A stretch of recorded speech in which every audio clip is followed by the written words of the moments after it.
बिहार में एनडीए को झटका देगा महागठबंधन। बिहार में चौंकाने वाले आएंगे परिणाम। इंडिया की नजर एनडीए गठबंधन के टूट पर। बिहार में अभी तक इंडिया और एनडीए दोनों ही गठबंधनों में सीटों के बंटवारे पर कोई बात नहीं बनी है। दोनों ही गठबंधनों में अभी तक चर्चा ही चल रही है। वैसे दावा किया जा रहा है कि दोनों ही गठबंधनों ने सीट बंटवारे का फॉर्मूला तैयार कर लिया है, लेकिन दोनों ही एक दूसरे की रणनीति को देख रहे हैं। इंडिया गठबंधन की नजर तो एनडीए में होने वाली बगावत पर टिकी हुई है, क्योंकि यह तय माना जा रहा है कि गठबंधन में सीट बंटवारे का ऐलान होते ही उपेंद्र कुशवाहा और पशुपति पारस एनडीए छोड़ देंगे, क्योंकि बीजेपी ने पशुपति पारस को राज्यसभा की सीट और उपेंद्र कुशवाहा को लोकसभा की सिर्फ एक सीट देने का फैसला किया है और दोनों ही नेताओं को यह मंजूर नहीं है। पशुपति पारस जहां 6 सीटों पर दावेदारी कर रहे थे, वहीं उपेंद्र कुशवाहा का दावा 3 सीटों पर है, लेकिन बीजेपी ने दोनों ही नेताओं की नहीं मानी है।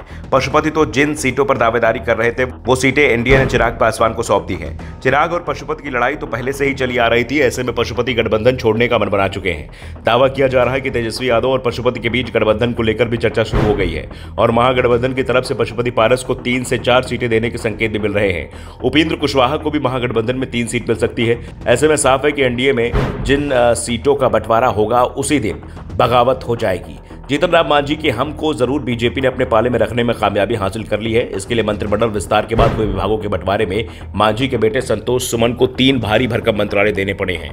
फिलहाल मांझी की नाराजगी दूर हो गई है, लेकिन पशुपति और उपेंद्र कुशवाहा नाराज दिखाई दे रहे हैं, जिसके बाद तेजस्वी यादव में कॉन्फिडेंट दिखाई देने लगा है। तेजस्वी ने कहा कि आगामी चुनाव में बिहार में चौंकाने वाला रिजल्ट देगा।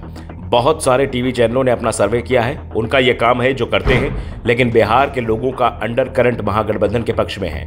लोग 17 साल बनाम 17 महीने की बात को भूले नहीं हैं। केंद्र सरकार ने बीते 10 सालों में बिहार के लिए क्या किया, ये बात सभी लोग जानते हैं। तेजस्वी यादव ने कहा कि बिहार को न स्पेशल पैकेज मिला, न विशेष राज्य का दर्जा दिया गया है।